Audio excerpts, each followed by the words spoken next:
시작. 빛이 있으라, 빛이 있으라, 빛이 있으라. 자, 손을 꼭 잡으시고 잘 되고 있습니다. 기도하고 순종하면 더 잘 됩니다. 네, 잘하셨습니다. 저는 오늘 말씀을 통해서 계속해서 여호수아를 함께 나누어 가시겠습니다. 오늘은 은혜를 기억하라라고 하는 것이 주제인데, 이스라엘 백성들이 마른 땅을 밟으면서 요단강을 건너가요. 그야말로 하나님 허락하시는 기적 중의 기적이죠. 강을 마른 땅으로 건너갔으니까. 그리고 앞으로 이어질 또 다른 길들을 가기 위해서 그렇게 요단강을 하나님의 은혜로 건넌 이 하나님의 은혜를 기억해라, 기념해라, 이렇게 이제 말씀을 하시고 있는 것입니다. 우리는 날마다 지나보지 않은 길을 가야 되는 인생이잖아요. 내가 가보지 않은 길을 또 가야 되고, 또 가보지 않은 시간을 또 살아내야 되는 이런 이제 모습 가운데 우리가 있습니다. 그렇기 때문에 우리의 인생길에서 하나님의 은혜가 기억되지 않으면 한 걸음도 나갈 수 없는 거예요.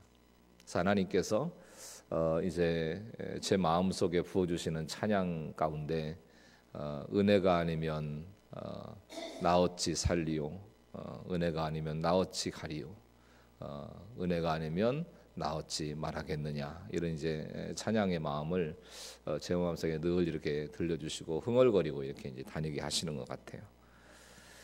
이렇게 하나님의 은혜를 기억하고 기념하는 이런 삶을 살아가기 위해서는 먼저 우리가 기억해야 될 게 물어볼 것이 있는 인생을 살아가셔야 돼요. 6절 말씀을 보면 이것이 너희 중에 표징이 되리라. 후일에 너희 자손들이 물어 이르되 이 돌들이 무슨 뜻이냐 하거든. 자, 큰 사건을 당할 때마다 하나님의 도우심으로 지나간 경험을 아무리 이제 기억하고 기념해도 지나치지 않아요. 날마다 말씀을 읽고 적용함으로 내 삶에 임하신 하나님을 기억하고 기념하며, 그래서 누군가 나에게 물어볼 표징이 있어야 된다는 거죠. 모르는 사람이 보기에는 요단 강가에 세워진 이 돌무더기들이 12돌의 이런 모습들이 그냥 돌무더기에 불과하죠. 모르는 사람들은. 그런데 그것이 무슨 의미를 갖고 있는가를 묻게 만드는 그런 인생을 살아가라는 것입니다. 주님과의 영적인 만남이 없다면 우리의 육적인 삶의 모습, 또 이제 정신 세계라고 볼 수 있는 혼의 세계의 모습이 아무런 의미가 없는 거예요.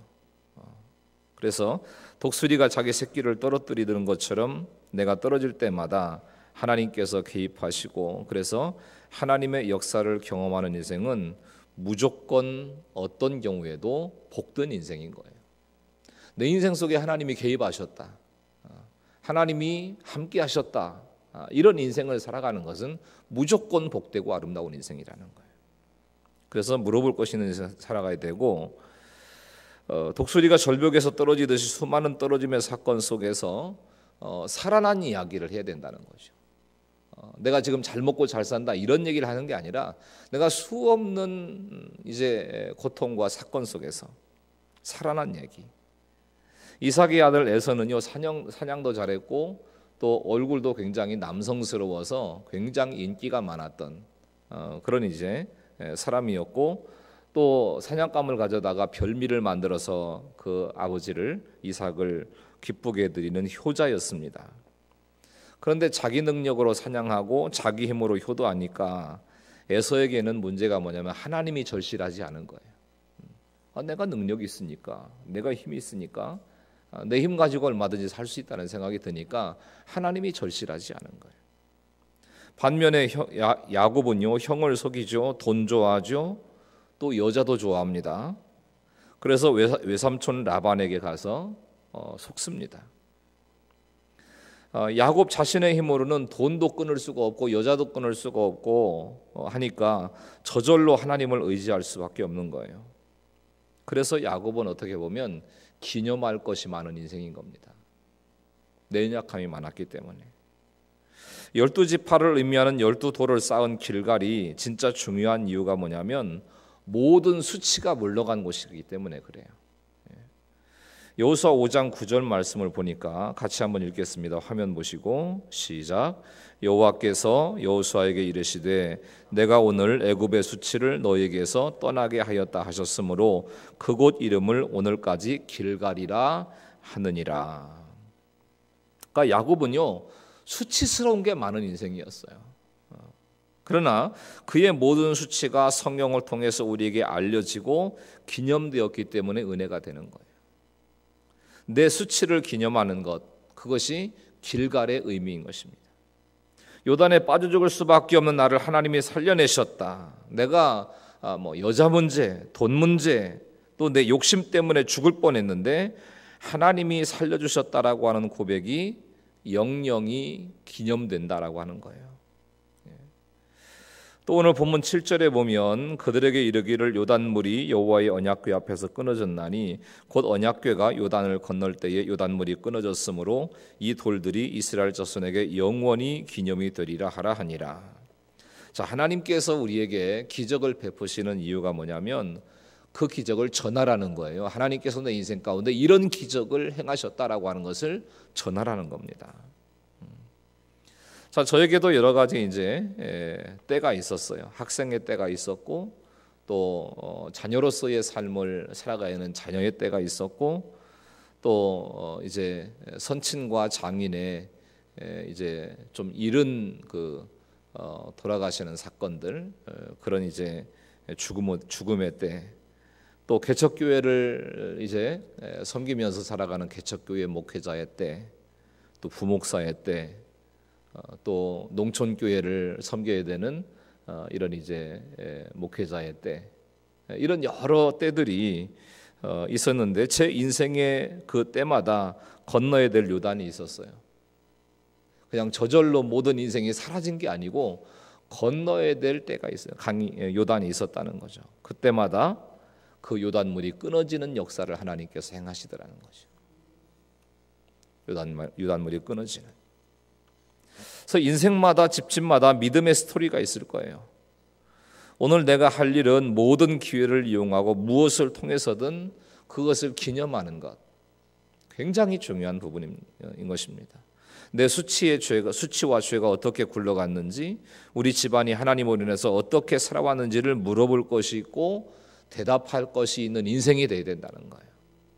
그 기념의 돌들을 보면서 우리의 삶에 얼마나 하나님의 은혜가 넘쳤는지를 우리가 고백할 뿐만 아니라 알게 해주어야 된다. 이게 오늘 우리에게 주시는 하나님의 말씀인 것입니다. 자, 이렇게 우리가 홍해를 건너고 요단을 건너는 기적을 경험했으면 이제는 어디로 가야 되냐면 상식으로 가야 돼요. 굉장히 중요한 부분입니다. 여러분, 신앙은요 가장 상식적인 겁니다. 가장 상식적이다. 여러분, 몰상식, 비상식은 신앙이 아니에요. 몰상식한 건 신앙이 아닙니다. 109세 할머니, 105세 할아버지의 장수 비결에 대한 기사가 이제 있었는데, 비결이 뭐냐면 소식하고 골고루 먹고 가족 간의 관계가 좋았고 또 부지런해가지고 요즘도 자기 방 청소라든지 집안 정리라든지 이런 걸 다 손수 자기가 하신다는 거예요. 105세 할아버지가, 109세 할머니가. 여러분, 신앙이라고 하는 건요 바랄 수 없는 거를 바라시면 안 되는 거예요. 12돌을 보면서 다시 기적을 체험하기 위해서 또 요단을 건너라는 게 아니에요. 또 다른 기적을 구하라는 게 아닙니다. 그냥 믿음의 삶을 살았다면 내 삶의 현장 가운데서 일찍 일어나고 더불어의 삶을 잘 살고 땀 흘려서 농사짓고 부지런히 살아가는 거예요. 여러분, 상식의 삶을 잘 살지 못하면 내가 아무리 하나님의 기적을 경험했어도 그 기적을 전할 수가 없는 거예요. 일상생활을 내가 잘못 살아가는 것 때문에 배우자나 부모나 자녀가 또 형제가 나를 인정하지 않는다면 내가 경험한 기적이 무슨 의미가 있겠어요? 일상생활이 엉망인데. 그러니까 정말 하나님의 기적을 체험하고 그것을 증거하고 싶다면 가장 상식적인 사람으로 일상의 삶을 잘 살아내시는 게 필요한 것입니다. 그래서 먼저 가장 가까운 가족들에게 인정받는 사람이 되어야 된다. 우리 한번 묵상해 보실 것은 뭐냐면 자녀들에게 들려줄 믿음의 간증이 나에게 있느냐.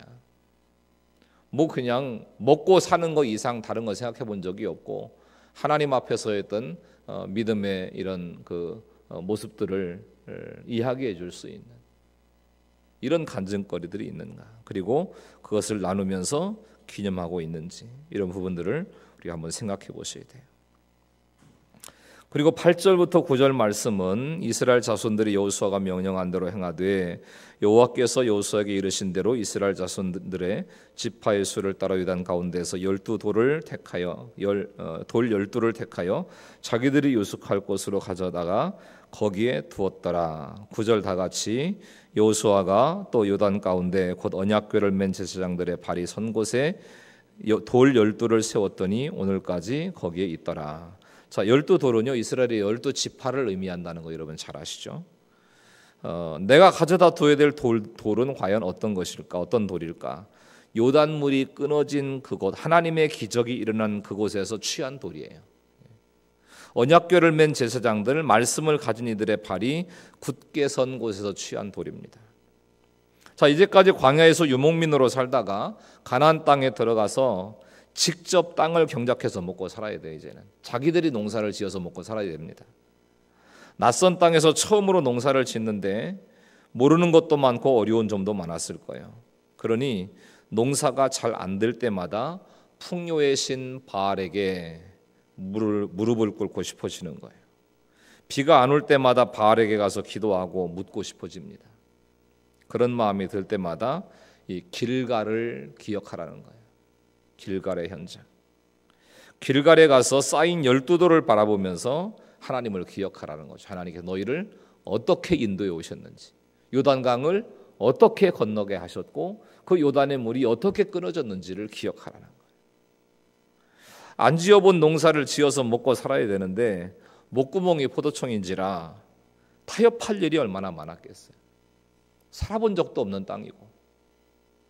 하지만 타협하지 않기 위해서 그동안 받은 복을 세워보라는 거죠. 홍해를 어떻게 건넜는지, 광야 40년 동안 너희 의복이 혀지지 않고 발이 부르트지 않았다. 하나님의 전적인 은혜로 만나를 먹이셨다. 반석에서 물이 나오게 하셨다. 요단강을 마른 땅으로 건넜다. 그러니 네가 받은 복을 한번 헤아려 봐라.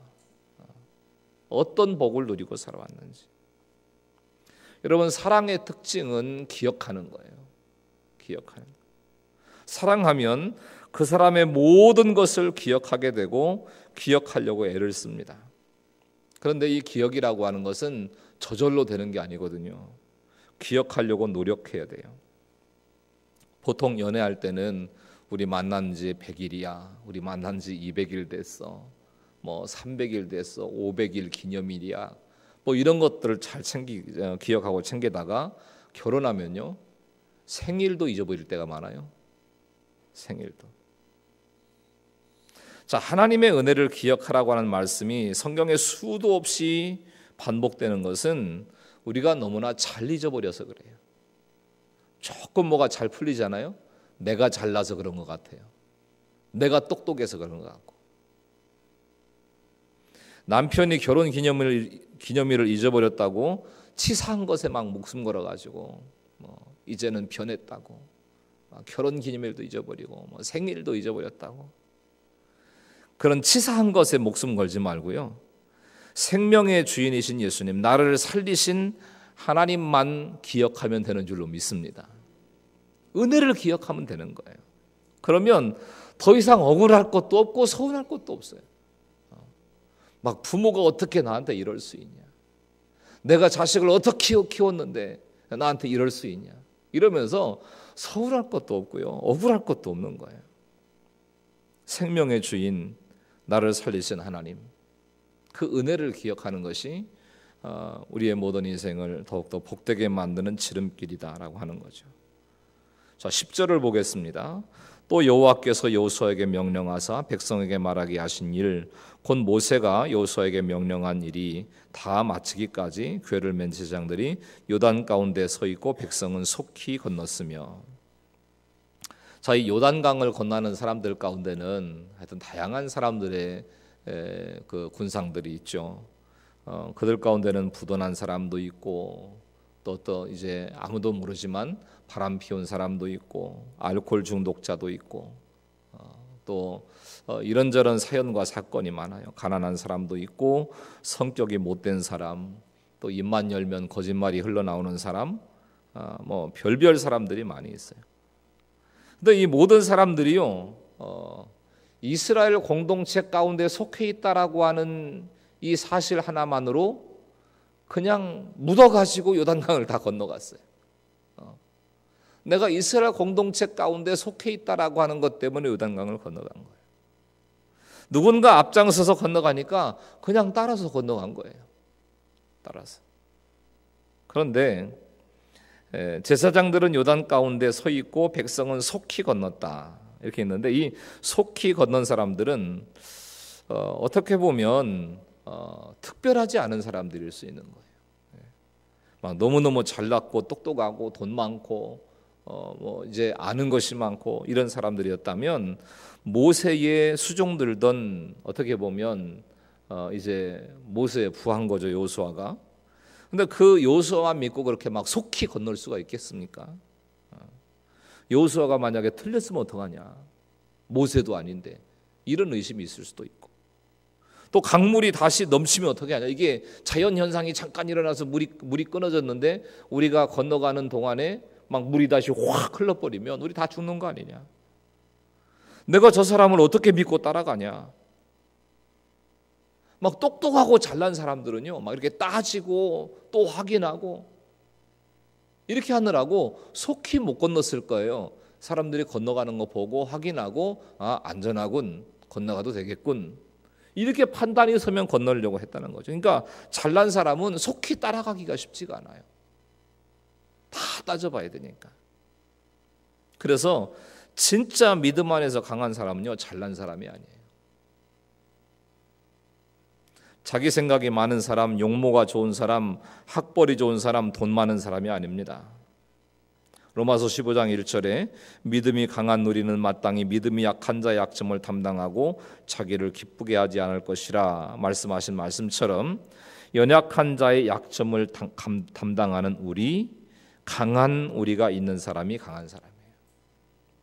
연약하고 못났어도 이스라엘 공동체 속에 속해 있다라고 하는 이유 하나만으로 요단을 건넌 것처럼 서로의 연약함을 감당하면서 요단을 건너는 그 우리 안에 속해 있는 사람이 강한 사람이라는, 그러니까 믿음의 공동체 안에 진정한 가족으로 함께 있는 사람이 강한 사람이라는 거예요. 그 무리 안에 들어있는, 공동체 안에 들어있는. 근데 이제 이름만 들어있고 무리가 아니라 나홀로인 경우들이 꽤 있죠. 위태로운 모습일 수 있어요.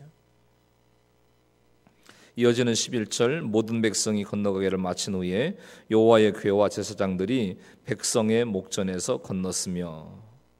자, 또 지도자들은 요단물에 발을 들이는 힘든 일을 제일 먼저 앞장서서 하고 요단물에서 나올 때는 맨 마지막에 나와야 되는 거죠. 그러니까 지도자들이라면 그게 이제 전문적으로 이제 목회를 담당하는 목회자나 사역자나 이제 더 할 나이가 없지만 평신도 지도자들도 마찬가지예요. 지도자들은 항상 어느 쪽에 서 있어야 되냐면 손해 보는 쪽에 서 있어야 돼요. 교회 안에서든 어디서든 하여튼 지도자라면, 진정한 지도자라면 손해 보는 쪽에 서 있어야 되지 막 내 거 먼저 챙기려고, 이건 지도자가 아닙니다. 바른 지도자라면 백성들이 다 이제 올랐어도 하나님을 통한 여호수아의 명령이 없다면 요단강에서 꼼짝도 하지 말고 서 있어야 돼요. 요단 강물이 말랐든 넘쳐 흐르든 하여튼 어떤 경우라든, 어떤 목적으로 모였든지 지도자에 대한 신뢰가 없다면 그 공동체는 불행한 공동체입니다. 지도자를 신뢰 못하는 공동체가 행복할 수가 없어요. 방송과 신문에 기독교계의 문제점을 다루는 내용들이 이제 잊힐만 하면 또 보도가 되고 또 보도되고 그런 경우들이 있게 되죠. 뭐 교회 내 갈등이라든지 또 이제 목회의 어떤 세습이라든지 대형 교회들의 이런저런 이런 이제 비리들이 시사 프로그램의 소재로 등장한 것이 어제 오늘의 일이 아니에요. 그런데 불교에는 문제가 없을까요? 천주교에는 문제가 없겠습니까? 교회는 무조건 초라해야 되고 목회자는 무조건 가난하게 살아야 되고 그렇다고 문제가 없어질까요? 문제가 사라지겠냐? 그러니까 교회 건물이 있고 없고의 문제가 아니라는 거죠. 교회 안에서 목회자와 성도 사이에 신뢰가 사라지고 있는 것이 심각한 문제라는 거죠. 그냥 목사를 무슨 바지사장처럼 이렇게 여기는 이런 풍조, 지도자와 또한 성도들 사이에 신뢰가 무너지는, 이게 이제 이 시대의 교회의 불행이고 또 어떻게 보면 하나님의 영광을 가리우는 이런 심각한 문제일 수 있다는 것입니다. 믿음이 없는 가족들, 연약한 사람들과 함께 가기 위해서 내가 먼저 순종하는 모습을 보이고 있는가?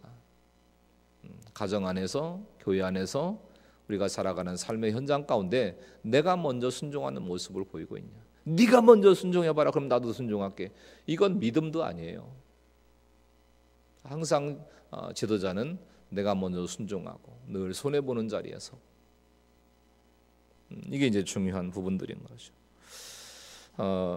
좀 시간이 흐른 얘기는 하지만 그 서울에 있는 그 기독교 재단의 한 고등학교에서 한 학생이 예배를 거부하는 거예요.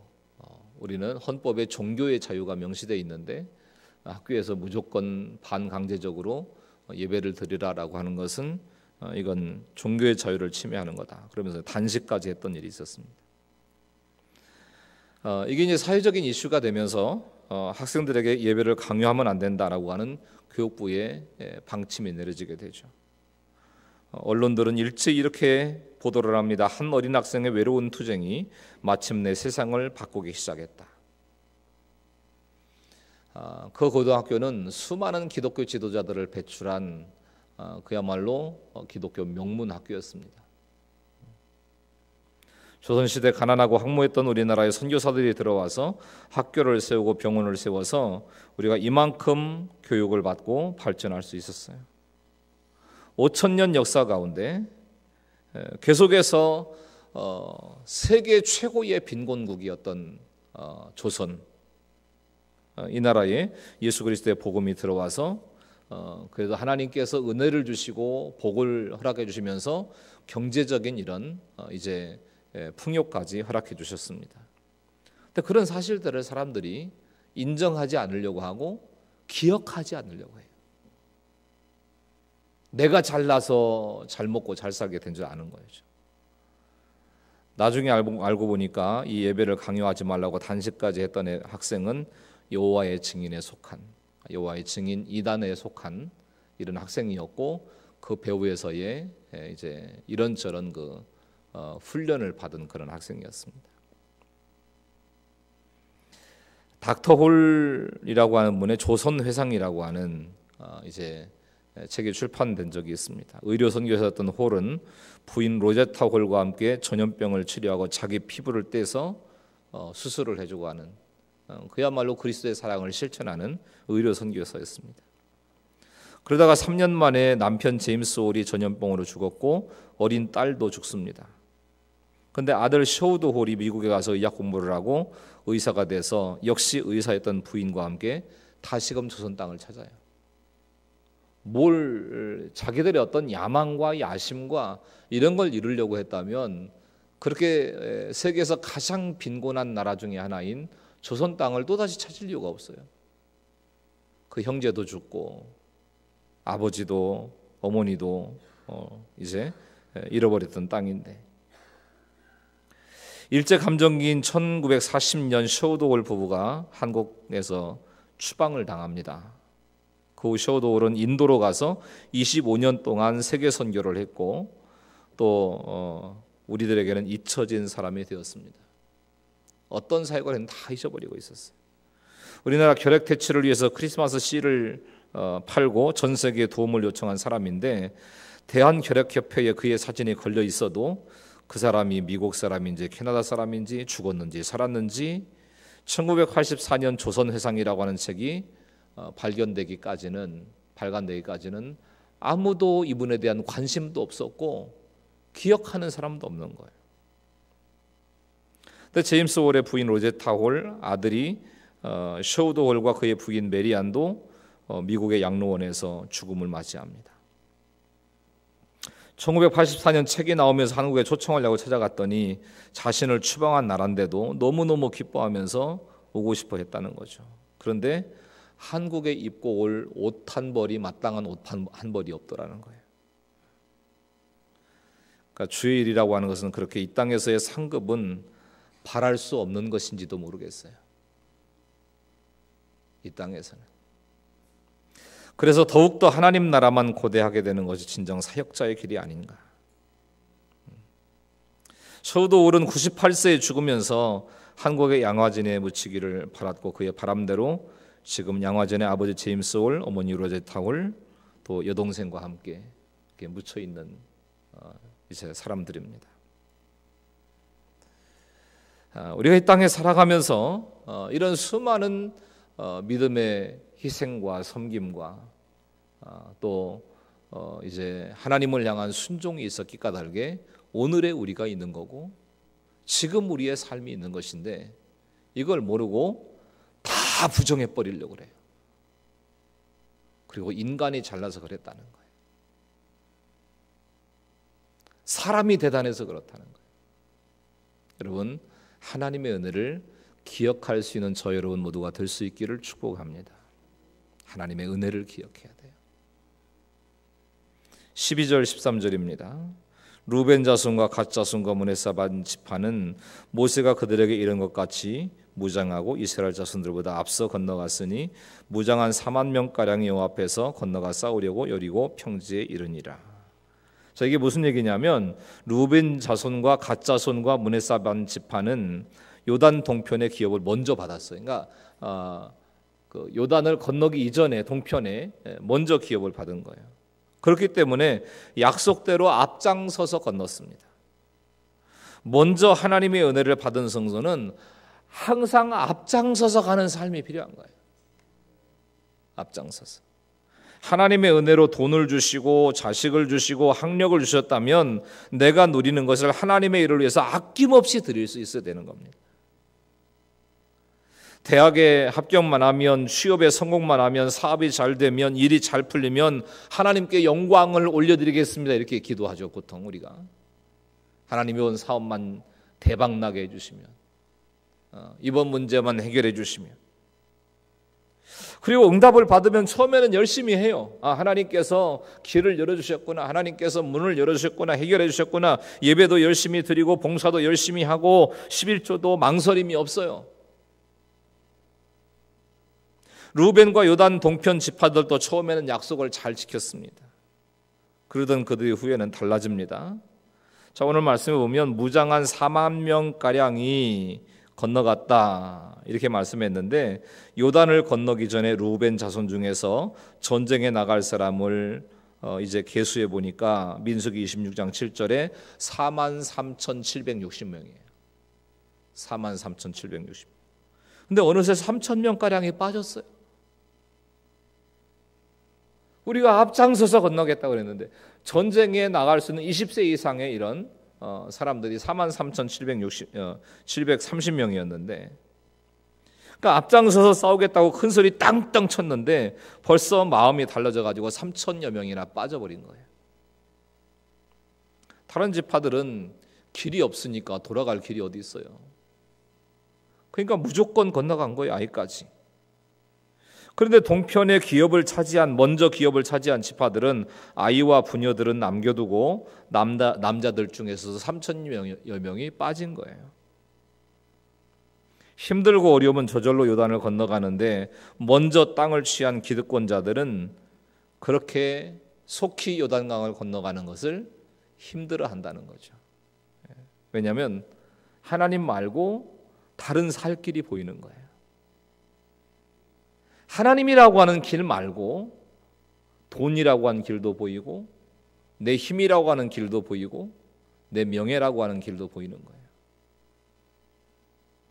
그렇게 또 다른 길이 있다고 믿기 때문에 땅끝까지 내려가려는 가난한 마음이 잘 안 되는 겁니다.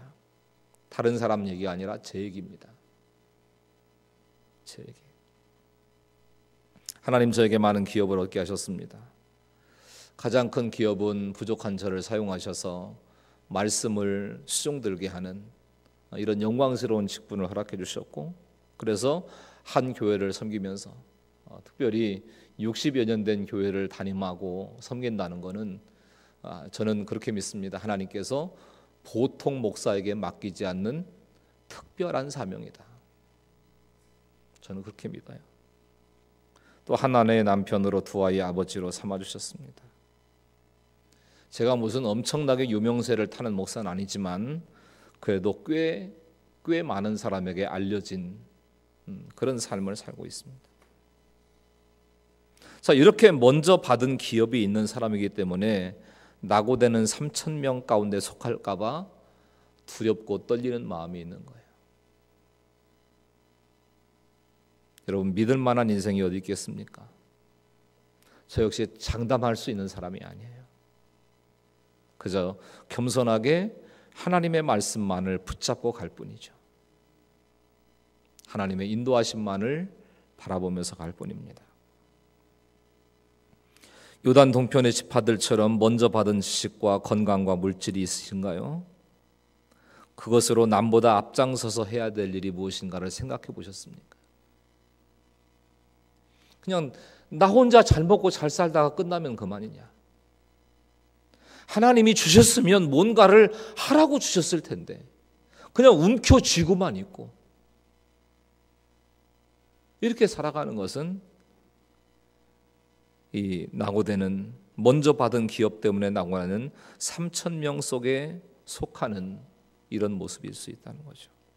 잘 한번 이제 묵상해 보시고 또 생각해 보시는 기회가 되셔야 됩니다. 그 다음에 18절 말씀에 여호와의 언약궤를 맨 제장들이 요단 가운데서 나오며 그 발바닥으로 육지를 밟는 동시에 요단물이 본 곳으로 도로 흘러서 전과 같이 언덕에 넘쳤더라. 자, 출애굽하고 광야에서 40년을 살았잖아요. 이제 약속의 땅 가나안을 향해서 제2의 출애굽을 하면서 아직도 타협하고 있는 많은 부분들을 요단강에 묻고 장사를 지내야 된다는 거죠. 이제는 땅을 정복하고 사역으로 나가야 하기 때문에 그렇습니다. 길갈은 사망을 전제로 한 부활의 장소예요. 낮아짐을 전제로 한 높아짐의 장소입니다. 수치를 전제로 한 승리의 장소예요. 후에 누가 물으면 창이란 물이 갈라지고 마른 땅을 걸었다고 대답할 곳입니다. 자, 위태로운 강풍 가운데 빈곤의 황무함 속에서 가정의 불화 속에서 돈 없고 병들고 내 옆에 아무도 없는 외로운 상황 속에서 경쟁과 갈등 속에서 수없는 문제와 사연 속에서 나는 신기하게도 이 마른 땅을 밟고 건넜다. 하나님께서 그 창일하게 흐르던 요단물을 끊어주셨고 그 은혜 때문에 나는 요단강을 마른 땅으로 건널 수 있었다. 이런 믿음의 간증이 필요하다는 거예요. 하나님의 은혜를 기억하라는 거예요. 이어지는 24절입니다.